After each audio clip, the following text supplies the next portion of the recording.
The Pediatric Lounge, a podcast taking you behind the door of the physician's lounge to get a deeper insight into just what docs are talking about today. From the clinically profound to the wonderfully routine and everything in between. Good morning, George. It's Tuesday morning, right before the week of Christmas and Hanukkah, and we have one of our favorite frequent guests in the podcast today. We have today Dr. Paul Offit. He's been a frequent guest on the show. He's the Pediatrician of the Year for 2024. And the topic of discussion today is going to be 2024, a year in review. What did we do wrong and why? Lessons learned. And is there a Santa Claus? Dr. Offit, welcome back to the show. Dr. Offit does not need any introduction in the pediatric community. He's a world-famous pediatrician, infectious disease doctor, also a functional immunologist, a friend of the podcast, a grandfather, and someone that in our community we hold in great esteem and love dearly. Welcome back, Dr. Offit. That's very kind of you to say. And yes, Virginia, there is a Santa Claus. Yes. Children of the world, be happy today. Santa Claus is coming for you. That was an Ann Landers column, wasn't it? Virginia, a little girl named Virginia wrote to Ann Landers. Yes. Let's start with the important thing. You have 2 grandchildren now? Yes, and they could not be cuter. I know everybody thinks their grandchildren are ridiculously cute, but ours, as it turns out, actually are. They're about 21 months old and 3 months old. They're a pleasure. They'll be here tomorrow. Are they boy and girl? Or Yeah, that's right, girl and boy. Exactly right. Girl and boy. Oh, great. So that's perfect. You have a little couple now. Yeah, it's fun. How are the Eagles doing? The Eagles, they've won 10 games in a row. That's a franchise record. They've never won 10 games in a row. They look great, knock on wood. Great. And how is Dr. Bonnie doing? No, she's doing great. She's just outside the door here, but she's a happy gal. That's great. All right. So we made some predictions, mostly you did, or some questions last year. Maternal RSV vaccine. Can it cause premature delivery or not? The data shows. That was a concern Yes. because there was one company, GlaxoSmithKline, that was in the midst of phase 3 trials for their maternal RSV vaccine and had an increase in premature births, including deaths associated with premature births. So they dropped the program. So the other program, which was Pfizer's program, essentially used the same vaccine made the same way. Neither were adjuvanted. Both contained 200 micrograms of this pre-fusion protein of RSV. But it looks like they haven't had a problem. And certainly now that the vaccine is out and it will be subject to the vaccine safety data link, we'll see whether or not it shows up in larger numbers. There's always a tyranny of small numbers in a large database, but we'll see whether it holds up. It was worrisome, but so far, so good. Beyfortus, less outpatient visits for all kinds of calls in the pediatric office? I'm sorry, say that again? Beyfortus was supposed to decrease the outpatient visits in the pediatric office. And when it's not in short supply, I think it will. I think that was really the problem with Beyfortus's launch, is they didn't really have enough. But this is the most common reason for children to come into the hospital. This nirsevimab or Beyfortus is a long-acting monoclonal antibody directed against the fusion protein, and it should do much to prevent hospitalization, which occurs primarily in the first 6 months of life. The only thing you worry about is that it's a monoclonal antibody. And as we learned with monoclonal antibodies directed against SARS-CoV-2, you can develop resistance to that, or said another way, that the virus can mutate away from being recognized by that monoclonal antibody. We'll see. Certainly hasn't happened yet. And then we have an epidemic of Mycoplasma pneumonia. Everybody get your seat back at your local retail store. Yeah. We obviously don't have a Mycoplasma pneumoniae vaccine, and they used to be called the walking pneumonia or the walking double pneumonia. There is a treatment for it. We're still in the antibiotic era, so that's good. Yeah. I don't know if it's a mycoplasma epidemic or a social media epidemic for mycoplasma. Because they come in and they say, there's mycoplasma, there's walking pneumonia in my kid's classroom. He's been coughing for a long time. And what's the doctor to do with that? There's no test. You do the chest x-ray, but I don't know. I think it's interesting because I read the CDC, the mortality weekly report. And they had a very interesting study of the incidence of mycoplasma from their surveillance network at urgent cares and ERs before the pandemic and after the pandemic. So during the pandemic, it dropped like every other respiratory disease. Then it jumped back up. And what they're claiming in an epidemic now is that their samples are 3% positive for Mycoplasma pneumonia in the nose. Now, what does that mean? Because now every hospital and every urgent care to make a little extra $1,200 at a visit, if your kid's sneezing, will run a respiratory panel that runs like 50 different viruses and bacteria. And lo and behold, there's DNA for Mycoplasma pneumonia. Does that mean that you have Mycoplasma pneumonia, the disease, the clinical disease? Does that mean that you have remnants of DNA in your nose? Does it mean you just walked by somebody that sneezed and your body took care of it? I don't really know. I just know that 3% of the noses that they tested had DNA material for Mycoplasma. And to really diagnose a pneumonia, if you've been doing this as long as I have, it's not easy. You get an x-ray and you show it to 3 different radiologists and they all disagree on whether the kid has a pneumonia or not. It's not an easy diagnosis. And in the US, we don't use the World Health Organization criteria of tachypnea and febrile patient. I add low pulse ox below 95% before I'm thinking somebody has a pneumonia. So I think it's overblown, but everybody has it.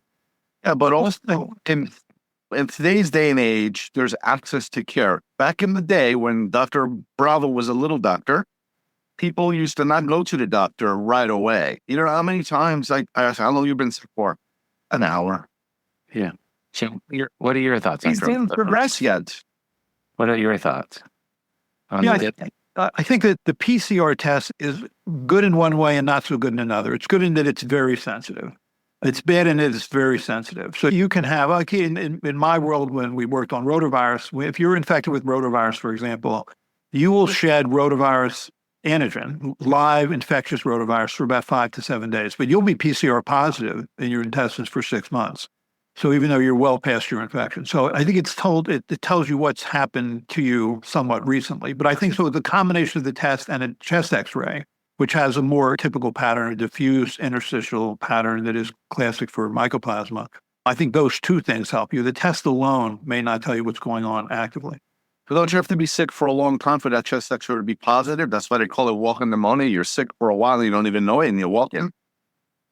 It's the kind, there were studies done looking at the ability of treatment to work. And it works early on if you're treated very early on. But as time goes by, it's really more just, you're looking at the immune response to the bacteria.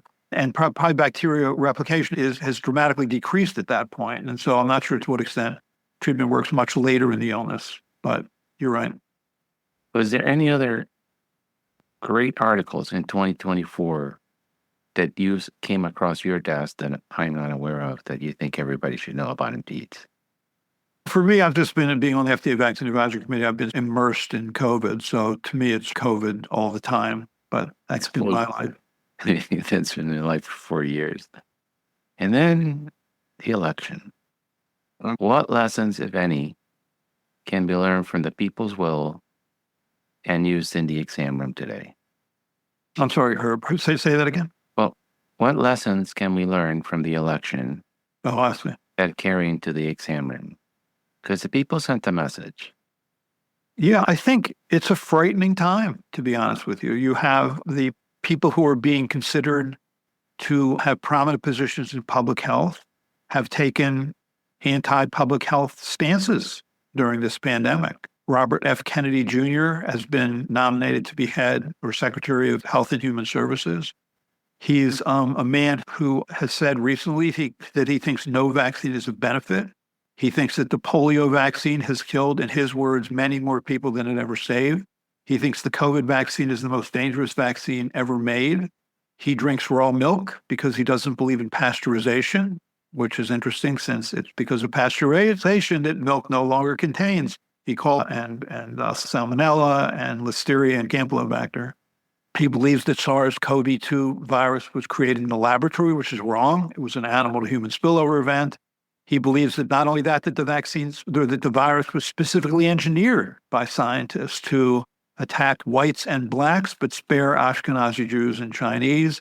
He does not think that HIV is the cause of AIDS. This is a man who you want to have as head of the Department of Health and Human Services. I'm actually in the middle of reading his book, which I don't recommend for anybody, called The Real Anthony Fauci, the subtitle of which is Bill Gates, Big Pharma, and the Global War on Democracy and Public Health. All right, that's the name of this book. It's basically a book written by a deeply paranoid conspiracy theorist, is the way this reads. But one thing he says in the book that's gotten no play that I think people should talk about is that he doesn't believe in the germ theory. Okay. I don't know what the criteria are for being head of Health and Human Services. I would like to think that's one of them. So it's frightening. I think, and then you have Marty McCary as head of FBI, as of FDA. You have Jay Bhattacharya as head of NIH, and then potentially Dave Williams as head of the CDC. We'll get to all of those in a minute, but I just want to ask you, because we don't live in a bubble or in a negative air supply room isolated from the rest of the world. The humans don't. What do you think that the mistakes that were made in, I don't even call them leaders anymore, managers of the COVID pandemic created the opening for this kind of lunacy? For example, Dr. Fauci told us, don't wear masks because they don't work. Then he said very gleefully, wear 2 masks because I wear 2 masks. The one's good, 2 are better than none. Stay 6 feet apart. Close the schools. None of that was based on any real data. It was on a gut feeling that it worked. And it was given to us as absolute gospel. And if you disagreed, anyone who disagreed publicly with it was shamed. Did that have an impact on how people feel today and why they don't trust us in the exam room? Here's my sense of what happened. You're absolutely right that there has been a major loss of trust in public health agencies, and that major loss of trust occurred during this pandemic. I think you always learn as you go, and I think anybody who has commented on this pandemic starting from the beginning in late 2019 has at some point gotten it wrong, because you learn as you go. I think what the 2 things that I saw causing this are, one, in 2020, when the virus came in and started killing people as early as February of 2020, we didn't have anything, right? We didn't have antivirals till October. We didn't have monoclonals till November. We didn't have vaccines till December. For a virus that was spread asymptomatically, for a virus that was potentially fatal, where you would have hundreds and then thousands of deaths, and you had nothing other than avoid human-to-human contact.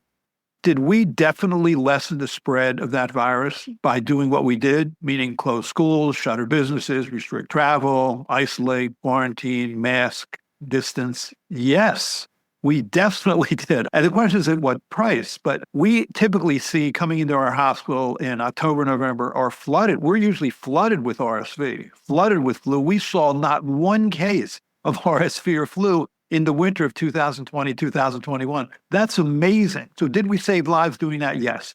Was it somewhat of an overreach? Yes, I do. I think we've learned that in retrospect. Then in 2020, but people didn't like that. They didn't like it. They thought this was government overreach. They thought it was way too heavy-handed. They thought it was delivered, that the messages were delivered in a pedantic and condescending manner, and they didn't feel they were part of the process, and that made them angry. And then the following year, in 2021, after we had a vaccine in December of 2020, you couldn't go anywhere unless you had your vaccine card. You couldn't go to your favorite bar or restaurant or sporting event or place of worship unless you had your vaccine card. And that, too, was seen as massive government overreach, and there was a lot of pushback on that. But did the vaccine work? Yes. Did those restrictive measures work? Yes. Should we have been a little more, I think, open about the deliberation process? For example, I was actually part of a group that included Dr. Fauci and Dr. Collins from NIH and Rochelle Walensky from CDC and Vivek Murthy, who was a Surgeon General, to answer the question, should natural infection count as a vaccine? It makes perfect sense. It would. If you assume you survive natural infection, you definitely are immune, or you'll be even immune in a better manner because now you have an immune response to all 4 viral proteins and not just the one in the vaccine. And we didn't do that. And I think that should have been an open, deliberative process when that process happened, so people could hear what was being said. So I think you're right, that I think that Dr. Fauci took a lot upon himself and therefore went from sort of hero to pariah, at least in the mind of some, because of that, the way that the messages were delivered. And that you were either on the bus or off the bus. I suffered that too at some level. I didn't think the bivalent vaccine that we approved in June of 2022 was any better than what we had because of the immunological data, eventually because of the clinical data. And you couldn't say that. You really couldn't say that. I was on CNN saying it at one point. I wrote a perspective piece in the New England Journal of Medicine saying that. It was called the bivalent vaccine, a cautionary tale. And I got a lot of negative responses from public health people because I gotten off the bus. And I think you're right. You're either on the bus or off the bus. And that's not the way science works. Or that the policies behind, or the science behind policy should always be debated openly. I'm trained as a scientist, and you wanted your science to be criticized. So that's how it got better. And I feel like that didn't happen. That process didn't happen here. I think you're absolutely right. I'm reading a book by Dr. Tom Mayer, and he talks about two things. And the title of the book is Leadership is Worthless, Leading is Priceless. And he talks about two things. And in relationship to AI, he says, there's data, there's a knowledge that we glean from data, and then there's the ability that certain human beings have to get wisdom from that knowledge. Here we were behind the eight ball because we had no data. We used the influenza model of dissemination as how COVID was going to be spread, because that's the only model for big pandemics that we know well at the CDC. And we went from no data to I have the wisdom, and I talk and you listen. And the second one, which was just as harmful, which is what you're talking about, science is a nasty sport because we disagree. We see the same data, and I see blue and green, and we fight it out until we really figure out whether it's blue, green, or magenta. And that's how we improve. And for that to happen, what Dr. Mayer talks about is, and I don't like the word, but is don't suck up. Don't believe the Catholic Church. They're not always right. Don't believe the CDC. They're not always right. Don't believe the NIH. They're not always right. And suck down. Listen to your patient.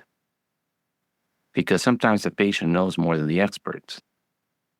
And that is true of science. That was what was missing in this interchange, was when people that were not the anointed ones, the ones with the wisdom, spoke up and said, I don't think that doing it this way is helpful. They were shut down. They were silenced. They were not allowed in the room. They lost their academic appointments. They lost their jobs. And I think people that are very reasonable, because people have told me this, I can no longer trust you because you're part of that establishment of physicians that just follow the Grand Pumas and don't think. The computer thinks for you, I guess. No, but that's wants the computer to think for you. No, but that's very harmful, right? And then that conspiracy theories is not hard to understand why they come about. Dr. Shah, with no data, zero data, says the government has approved the booster vaccine from Pfizer for every U.S. citizen. We signed the contract. The FDA hasn't even given it approval yet. And then the FDA rubber stamps it. And you don't think that anybody who reads a paper once a week says, let me do the math. That's $130 for vaccine times 300 million. Who gave money to whom to get this approved so that Pfizer can get this annuity in perpetuity with no data? Yeah. And my kid is a pincushion so that the CEO, and I like Gottlieb, I love Gottlieb, and Gottlieb can make money as a board member at Pfizer. And you can't argue. This is not, they don't need a tin hat and some Haldol. They're just saying this doesn't make sense. So a couple things. I think that in 2021, you were 12 times more likely to be hospitalized and die from COVID if you were unvaccinated than vaccinated. And that was a time when hospitals were overwhelmed. Ours certainly was. And ours was a pediatric hospital, so we're far less overwhelmed than, say, an adult hospital. But we had 3 floors of COVID. We had an intensive care unit that was packed. We had to make decisions about putting certain kids back on the floor when they really needed intensive care unit care because we were overwhelmed with that virus. And that really upset people. I can tell you personally, I was upset by the fact that we would see, so by May of 2021, anybody over 12 could get vaccinated. We had kids who would come in adolescents, 16, 17 years of age, who had severe COVID-associated pneumonia, who would come onto the floor, go to the ICU, be on a ventilator. And it was galling that people thought, I don't want to get a vaccine because that's my medical freedom to do that. And yet at the time, they were asking us to take care of them. I think the response to that was wrong in a couple ways. The response was, one, to overpromise. I think we because we so desperately wanted people to get vaccinated, I didn't think we made it clear very early on that this vaccine was not going to protect you against mild to moderate disease for long. 6 months later, you weren't going to be protected. And so and in the midst of mandates, when people are mandated to get a vaccine, and then they get a mild to moderate disease, which is not fun. You're talking about a couple of days of fever, consistent cough. I had a moderate disease, I would argue, about 4 months or 6 months after my 3rd dose. That's not fun. And people were thinking, wait, I'm mandated to get a vaccine and it doesn't work. And I think we didn't make that clear. Regarding the booster dosing, you're right. There were a lot of people upset in August of 2021 when President Biden got up in front of the public and said, as of September, meaning 1 month hence, we are going to offer a 3rd dose of this vaccine, which was at the time still the ancestral strain, pre-Omicron, to everybody. Like, what? I'm sorry, where did that come from? We're bypassing the FDA and the CDC. There were 2 prominent people, Marion Gruber and Phil Krause, who were senior people at the FDA who quit in anger. But I would say in our defense, because I'm on the FDA Vaccine Advisory Committee, when we met in September, we said no. And so did the CDC. So now the public's confused, right? Wait, the president's saying they're going to have a 3rd dose. And now we're saying we're not approving that. It's the difference between what's the difference between fully vaccinated or fully protected? The language got really confusing. So there was that. And I do think that the Scott Gottlieb, I certainly know Scott Gottlieb, the people don't like the fact that he eventually worked on the board of Pfizer. And they assumed, therefore, that everything that he said had to be detainted at some level because he had a financial interest. But I don't know. I think that you can be both. It looks bad. I get that. And because it looks so bad, maybe you shouldn't comment at all. But I think he was always trying to do the right thing. I do. It's so easy to make the financial association and dismiss people. I'm the co-inventor of the rotavirus vaccine. And although my funding always came from the National Institutes of Health, people always say I'm deeply in the pocket of industry because Merck made our vaccine. We weren't going to make it in our basement. It's easy. It's too easy, I guess is what I'm saying. I just want to be clear on Dr. Gottlieb. I admire him. The book he wrote on COVID and all the mistakes the CDC made and the rush to hoard the technology to do the testing for the virus, which was a repeat of a prior mistake. The CDC cannot produce anything. They're not a production facility.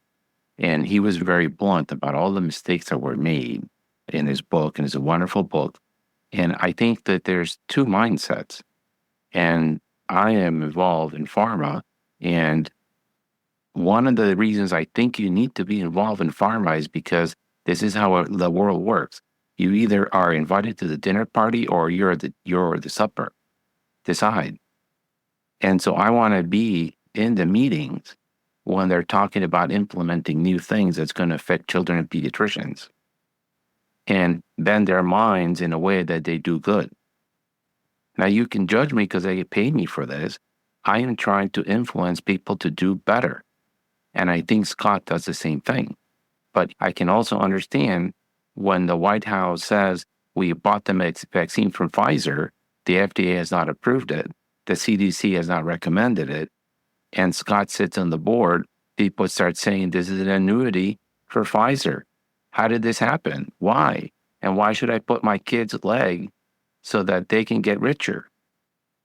Does it do good for my kid, or does it just make money for some people? And I think that was a travesty. That was just a travesty because it bled into all kinds of other vaccines in the exam room and the association of Herb Bravo with Scott Gottlieb. I'm not as handsome as he is. I'm not as smart as he is. And I'm not as wealthy as he is. I am just the guy trying to keep your kid healthy in a clinic. That's it. Pretty simple. My life is pretty simple. Anyhow, I want to reminisce quickly about some diseases because of the politics of our country right now. Dr. Offit, what is measles? And that's the question. And when people say to me, by the way, what do I think we need to do to prepare for the fact that there may be a continued lessening of vaccinating our children? Measles is the answer, because I think young physicians need to be instructed on what measles is. I'm a child of the 50s. Like all children of the 50s, I had measles. That was a time when 3 to 4 million children would get measles every year.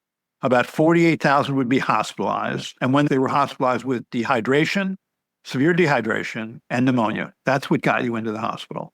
500 children would die every year of measles, mostly children, and about 1,000 would have encephalitis, meaning inflammation and swelling of the brain, of which 250 of that 1,000 would be left with permanent harm.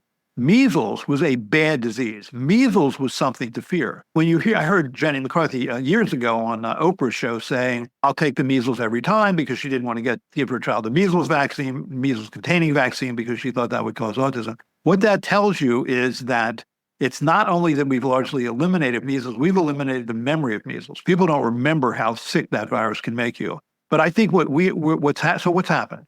What's happened is that according to the CDC, there are now more kindergarten vaccine exemptions than ever before. They're over 3%. In some jurisdictions, over 5%. And they predicted in that morbidity and mortality weekly report that there's been a loss of herd immunity. And you're seeing that. Last year, we had 4 outbreaks of measles with about 50 cases. This year, we have 16 outbreaks of measles with about 250 cases.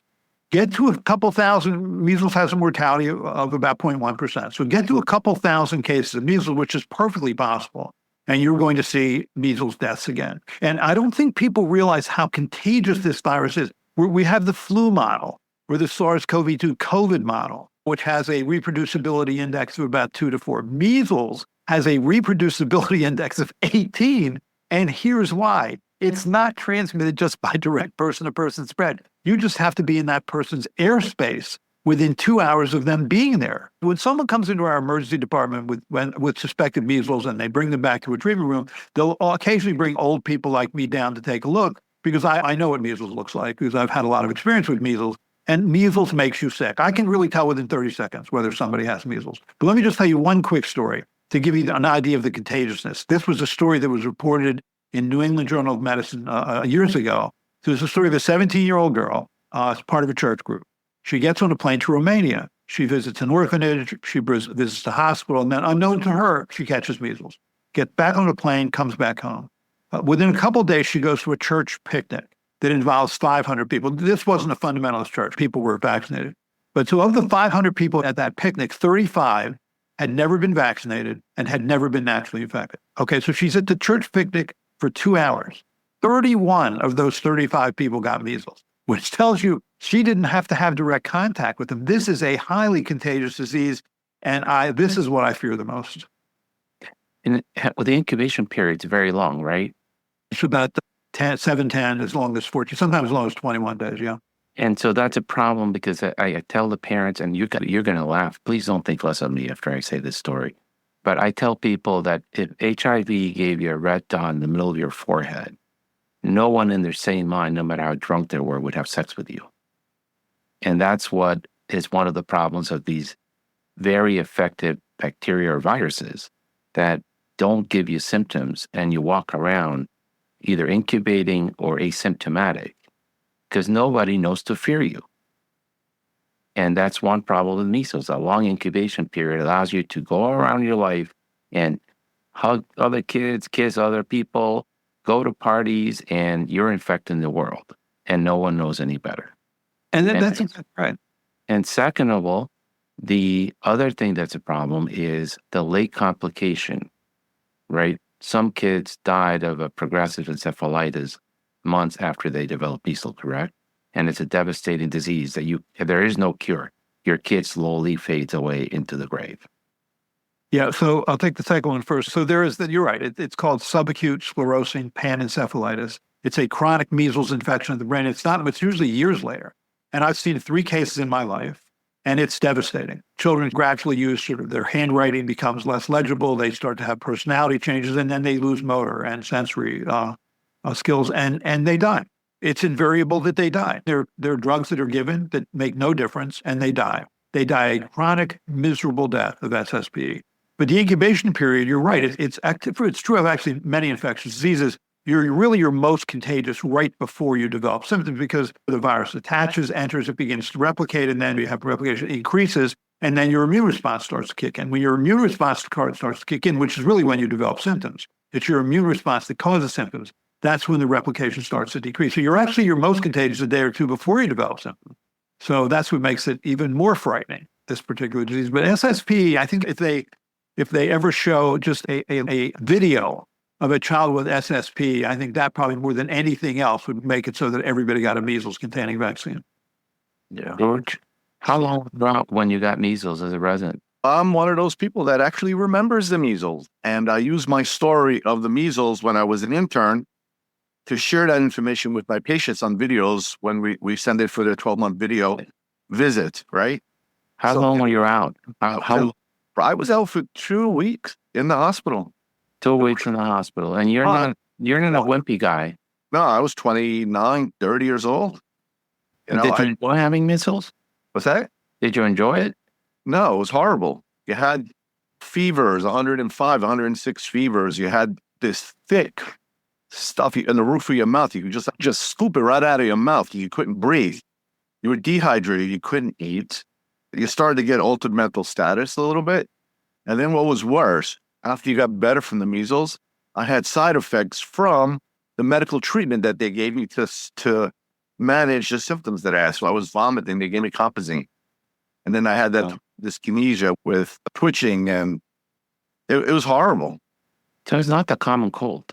No, far from the common cold. And even the children that we had seen in the hospital those weeks, they were sick. They would come in with fever and hyperexia. They would get dehydration, pneumonitis, failure to thrive. I think we had some people that had some neurological deficits. We had a ward full of these kids, and this was in New Jersey. And that's what it is. What's that? Terrible disease. It's a terrible disease. Terrible disease. How did it happen? I don't know. I 2 vaccines. Yes. And 1. I had no titers, and then I went to work.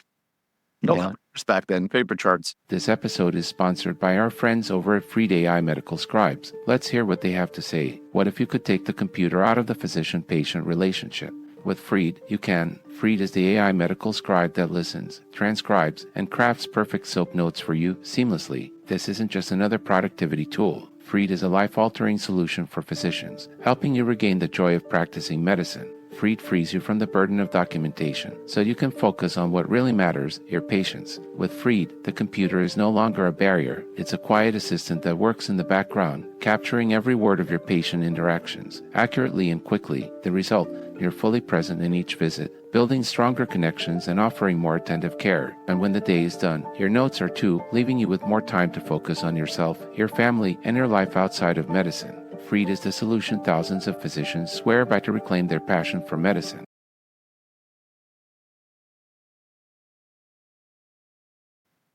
So, Dr. Offit, you were around in the summers before the polio vaccine. Yeah, no, I was born in 1951. Yeah, the polio vaccine was in 55, yes. How scared was your mother of you going to the pool in the summertime? First of all, you weren't allowed to go to a public swimming pool in the summertime. The birth of summer camps, where children would be sent away to camps in Maine or Vermont or New Hampshire, was really because people wanted to get kids out of the city during the summer. Polio was the most feared disease among children because you could be perfectly fine and then asymptomatically, because remember, only 1 of 200 children who are infected with polio are paralyzed by it. So most people are just asymptomatically shedding that virus in their stools. So therefore, it was random. And it didn't affect your brain. It really primarily just affected your spinal cord. So you were in an iron lung machine and perfectly aware of it because you couldn't breathe, or you were in traction and you were perfectly aware of it. I was born with club feet, and the decision wrongly was made to operate on my right foot when I was 5 years old. And it was a failed operation. It should have never been done, but in any case, it landed me at Kernan's Hospital for Crippled Children. This is about a day you could use words like crippled and feeble-minded in the name of children's hospitals. And so if you're in a chronic care facility when in the mid-1950s, you're in a polio ward. So I was in a polio ward for 6 weeks. There was one visiting hour a week on Sundays from 2 to 3. My mother was ill with a complication of a pregnancy with my brother, and my father was a traveling salesman. So they never came. So I was there for 6 weeks by myself. I remember children in iron lungs, and I remember the Sister Kenny hot pack treatments, where this Australian nurse had an idea that if you took these excruciatingly hot packs and put them on withered arms or put them on withered legs, that you could somehow restore function, which really didn't work. But I remember the screaming. It was really like something out of a Dickens novel. Honestly, it still remains my concept of hell, that 6 weeks that I was there. And so now you are seeing polio come up again with this RFK Jr. and his lawyer's recent pronouncements. So before we even get there, the polio vaccine prevents paralytic polio. But that's it, correct? That's it. So the inactivated vaccine induces an immune response in your circulation. So if you then come in contact with natural virus, wild type virus, that virus will still reproduce itself in your intestinal tract, but it won't effectively spread into your blood or lymphatics and then travel to your spinal cord. So you're right, it provides immunity in the circulation, but not at the intestinal mucosal surface. Okay. But that's more than good enough. Yes, that's the goal, to prevent paralysis. It works, yes. And if we wanted a double-blinded study, and this is very cruel, we could go to Gaza and see what happened when they stopped giving the oral polio vaccine in Gaza, and they had a polio outbreak. Yeah, it's interesting. So I don't know if you were going to talk about this, but so RFK Jr.'s lawyer, a man named Aaron Siri, has said that the current inactivated polio vaccine was never tested in a prospective placebo-controlled trial. But this vaccine is made the same way it was in 1955, which is take the virus, grow it up in cells, purify it, and kill it with formaldehyde. That trial was the biggest trial, prospective placebo-controlled trial in vaccine history and arguably in medical history. So just to go through this, there was this so-called Francis Field trial, Thomas Francis Field trial. 420,000 children got inactivated vaccine, 200,000 got placebo, and 1.2 million children served as observed uninoculated controls. It was a 1.8 million child study. And when it was over, Thomas Francis stood up in front in Rackham Hall at the University of Michigan and said those three famous words that were on the headline of every newspaper in this country: safe, potent, and effective. But how did we know it was effective? We knew it was effective because 36 children were paralyzed in that study, 34 in the placebo group. We knew it was effective because 16 children died of polio in that study, all in the placebo group. Jonas Salk didn't want to do that trial. Those 1.2 million children that were observed uninoculated controls was for him because he could not conscience giving placebo to children in the mid-1950s, knowing that every year there'd be 20,000 cases of paralysis and 1,900 deaths. He could not conscience that, and that's why. It's the kind of casual cruelty of placebo-controlled trials. And the fact that now they're saying, let's just pull back that vaccine until we do the trial, it's just what you said. There was a case of polio in Rockland County, New York in 2022. That was a 27-year-old man who never left this country. When you get polio and you're paralyzed by polio, remember, only 1 in 200 people who are infected or paralyzed. So he was tip of a much bigger iceberg. And when you looked in the wastewater samples of Rockland County or surrounding counties, that virus was there. It's a revertant type 2 strain that's derived from the original oral polio vaccine. And that's the strain that caused the outbreak in Gaza. Lower immunization rates far enough here with polio, and polio comes back. And I just don't think people realize that. We already did, unfortunately, that study again in Gaza. We don't need to repeat it. We know what the answer is. We know what the data is. It's a nonsensical, ill-advised argument. But luckily, there are people that have learned lessons through their own misery. So Senator McConnell has stood up because he's a victim of polio. Yes, and Donald, if you look at Donald Trump's face when he's talking about polio. He was born in 1946. He was born 10 years before a polio vaccine. And when you say the word polio to him, you can see it on his face. He says, no, not that vaccine. So I honestly think the anti-vaccine activists who put this forward stepped on a third rail. This is a very emotional disease for this country. Yeah.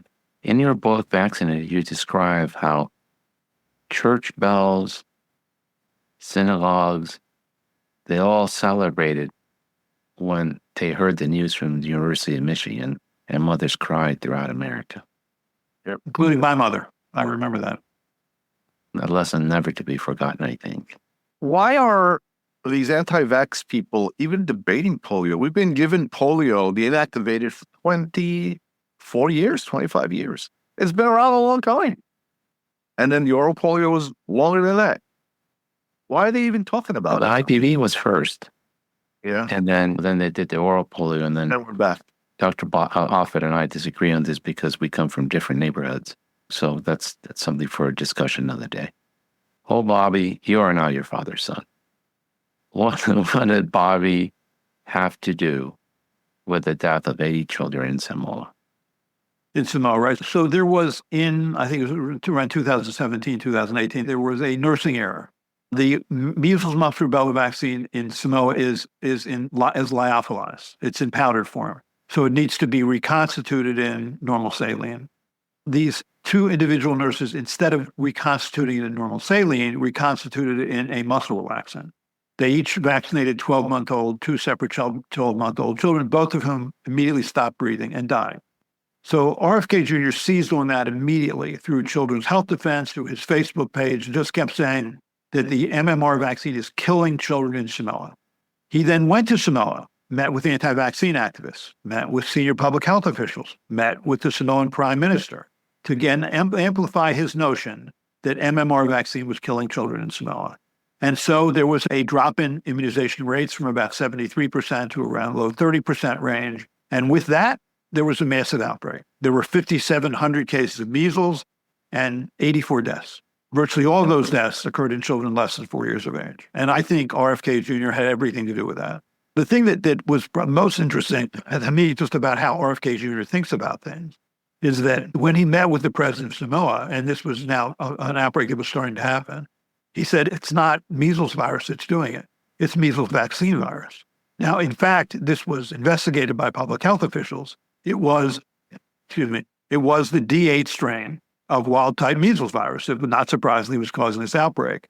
And yet he continued to not believe it. He still doesn't believe it. I think he never accepts responsibility for his actions. And it just, even with going back to measles for a second, which I think is what we're about to be dealing with, he said measles was fine. I got to spend time with my family. I watched television. And there's a lot of that sort of trying to demystify measles or make it defang measles and make it look like a benign thing. There's a little book that's put out by anti-vaccine people called Melanie's Marvelous Measles, again, saying the same sort of thing. And there was a Brady Bunch episode where Marcia gets measles and she's home and she's having fun. And the other kids are angry or jealous that she gets to stay home. But interestingly, the actress, and people often point to that episode and say, see, measles was no big deal. That actress actually came forward later and said, no, measles is a big deal. Don't go by that episode, to her credit. Yeah, I was going to say something, Lee. The Kennedys are good at avoiding responsibility for their actions. So that just comes in their DNA. We've been Bobby to a pulp, but he does have a point that I think that we can work on. And the AP has been very heavily criticized because their statement wasn't forceful enough opposing the nomination. But the truth is they may have to work with him if he gets a job. And that's just the nature of politics. You don't get to pick who you sit across the table from. But I do think that although he's a wrong messenger for this message, we have a crisis of chronic disease in our children. And it can't be solved by a pill, a shot, my intervention in the exam room. It needs to be solved by better schooling, more activity, better diets, better information for parents to make better choices. And I think he is right on that. The rate of obesity, prediabetes, type 2 diabetes, mental illness, the shortage of pediatricians, pediatric subspecialists that we're seeing in the U.S. is making our children sick. He's just the wrong messenger. Yeah, because at his heart, he believes that we have traded infectious diseases in for chronic diseases. And he said that, quote, I think we need to give infectious diseases a break for a while.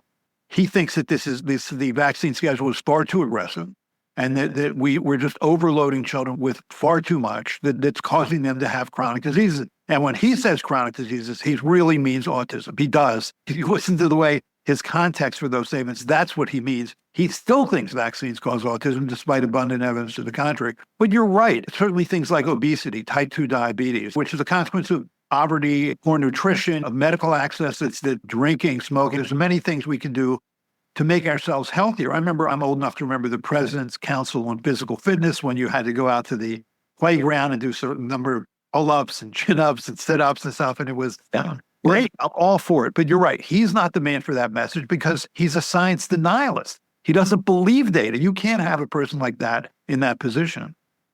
Absolutely not. Now, him, and curiously enough, because I have tremendous respect for Vinod Basad, I think he's truly a data-driven good guy, have called for removing the Vaccine Liability Act. What would that do to us as a society? And vaccine manufacturing in this country. What would it do? Do it in the early 80s. So, for example, what would happen, the Vaccine Injury Compensation Program was put in place as part of the National Childhood Vaccine Injury Act by the Reagan administration in 1986. It was then effected in 1988. You can still sue vaccine companies. You just have to go through this program first. So the program really serves as a wall that you have to jump over before you sue those companies.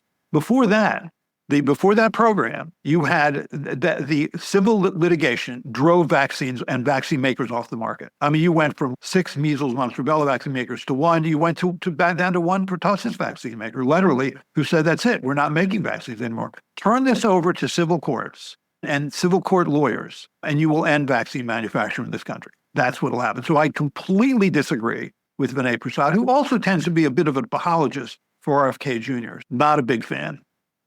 But he's good friends with Z-Dog. I'm not a huge fan of Z-Dog. I was just on Z-Dog's show. I know. I think he's great. But I was surprised he wasn't dressed like Darth Vader to interview you. Oh, he's toned down his podcast. He's more gentleman-like. He's only when Dr. Offit is in it, but he still drops the F-bomb all the time. Not good for a doctor.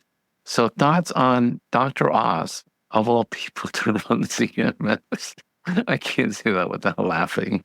So Dr. Oz has been picked essentially to run Medicare and Medicaid. He's an accomplished cardiovascular surgeon. He is, but he's crossed the line into becoming sort of a shill for magic medicines like green coffee beans or whatever that was going to make you have these sort of magical things where you would have better sex and thicker hair and you would lose weight. And that was disappointing. So I actually know Dr. Oz to some extent. I've talked to him on the phone more than a few times, and I've been on his show. I like him. I think he's a good guy. I just think he would not be my pick for this position. I was hoping for Dr. Pepper, but we got Dr. Oz.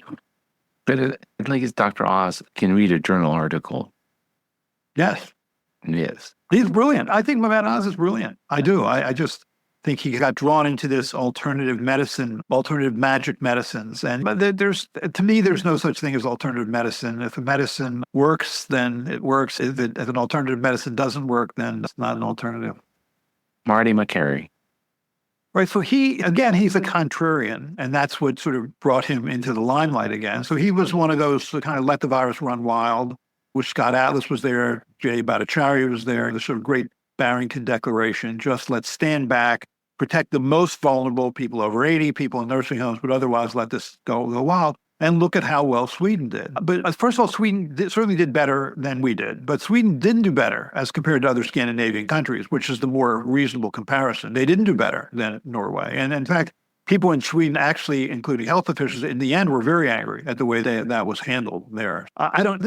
It's when measles sweeps through a country, for example, all you need to protect yourself against measles is immunological memory. Because as you said earlier, it's a long incubation period disease. That's plenty of time for memory cells to become activated, differentiate, and protect you from even having mild disease. You can eliminate long incubation period diseases from the world. Smallpox is a long incubation period disease. Rubella, German measles, we eliminated from this country by 2005. Measles, we eliminated by 2000. Those are long incubation period diseases you can eliminate, but not these diseases. SARS-CoV-2, cause of COVID, respiratory syncytial virus, influenza virus, parainfluenza virus. Those viruses are going to be with us for the rest of all of our lives and our children's lives and our grandchildren's lives. And this virus isn't going out. Rotavirus is a short incubation period disease. 95% of children in the United States get a rotavirus vaccine. we virtually eliminated rotavirus hospitalizations. But that virus still circulates in the community, still causes mild disease, and always will, no matter whether 100% of people are infected. Same thing is true with SARS-CoV-2. You can vaccinate everybody in the world, and still this virus is going to circulate. And ultimately, high-risk groups are always going to be at risk. And I think that's why it's so important to vaccinate. And early on, we didn't have anything. I think it was important to protect all those people who were certainly at high risk, which is probably, if you consider obesity and type 2 diabetes and those things as risk factors, which they are. I would say the most common risk factor we had in our hospital was obese African-American boys. So if you're counting those as high risk, then you're talking about probably about a third of the population. Yeah. So I do think that Marty Makary had a right to have a different opinion, and the discussion should have been cordial and academic, and the data should have been put on the table why his thinking of just isolating the very, very high risk was not good enough for that moment. That was an opportunity that we missed. Whenever people compare our data in the US with that of Sweden, I remind people that Sweden is a country. I don't know what the exact number is, but 90% of them are white, tall and skinny, from the same DNA, and they share the same values. The U.S. is a pufflock. It is. It's just a big freaking pot, and we throw potatoes and turkey and whatever's in the refrigerator, and we boil it, and we see what it tastes like.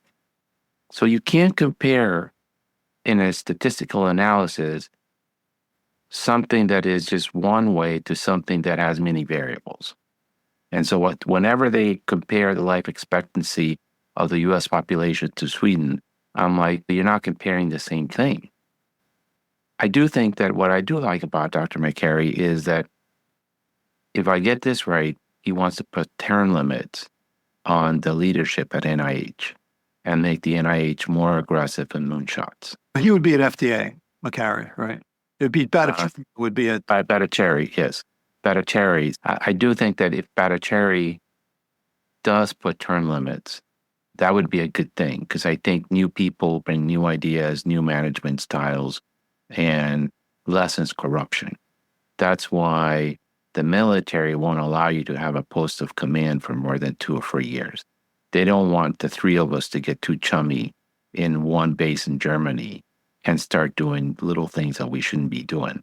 So by rotating us to different bases every 2 years, the person that comes behind me knows if I was misbehaving, and they'll report me.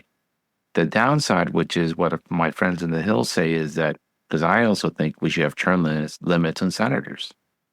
And the downside, they say, is that there's a muscle memory and an institutional memory that these people that have led these institutions for a long time have that is not easy to acquire. So that if you change leadership too often, you have a very dysfunctional system. I don't know where the line is, but I think 12 years for you to lead the NIH is enough. Go find another job, let somebody else do this job. And I think if he does that, and if he gives more money to more aggressive moonshot cancer projects, and we find more cures for horrible diseases, that may not be such a terrible thing. Yeah, I don't disagree with you.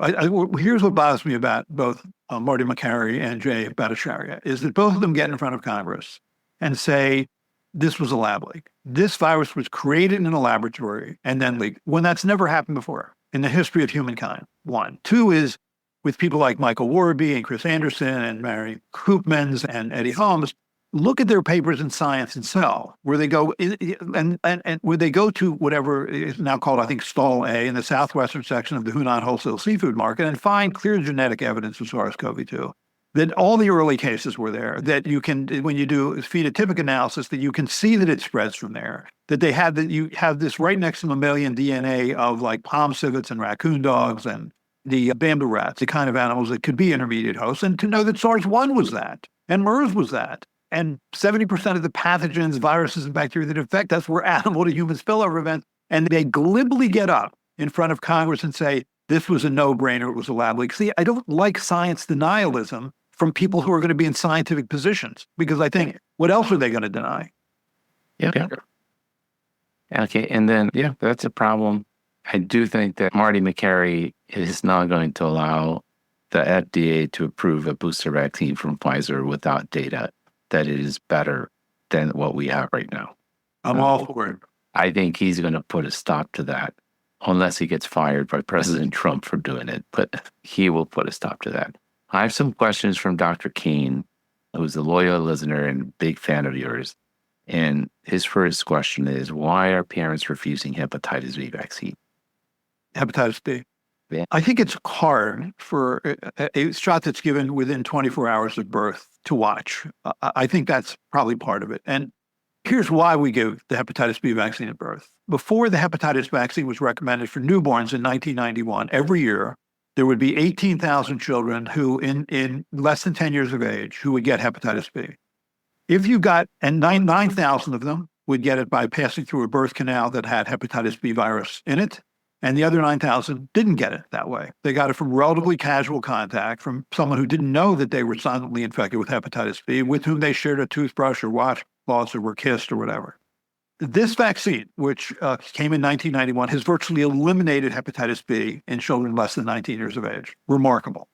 If you get a hepatitis B infection early in life, meaning by passing through the mother's birth canal, you have a very high chance of going on to develop liver cancer and cirrhosis. Very high. So you could argue my wife was tested when she was hepatitis B negative, and that's fine, but that makes two assumptions. One is that a test is 100% perfect, which is true of no test, and two, that the person wouldn't have acquired hepatitis B after getting that test. So it's sort of belt and suspenders, get a vaccine at birth. And I think that's why. And I just think you're generally seeing a pushback on vaccines now, having gone through this COVID pandemic, because people see this as this whole medical freedom thing. And don't tell me what to do. Don't mandate a vaccine for me. I'm going to do whatever I want to do. And I think it's a dangerous time. I do. I think it's going to be a dangerous time to be a child in the United States of America. Yeah. For the first time I saw in the exam somebody that didn't want to get the hepatitis B vaccine. And the mother's from somewhere in Africa. And she says, we don't have any of these vaccines. And my husband and I grew up just fine. I'm like, I rode in the back of my dad's station wagon up to New York to see his cousin. No seatbelt. He never get pulled over. And I'm still here. I don't leave my house without putting my seatbelt on. This doesn't make sense. But you did make a point, which I could understand, which is, this is basically a sexually transmitted disease today, which is wrong, because if somebody else in the daycare bites your kid and they happen to have hepatitis B, they might end up with hepatitis B too. And so I can wait till later.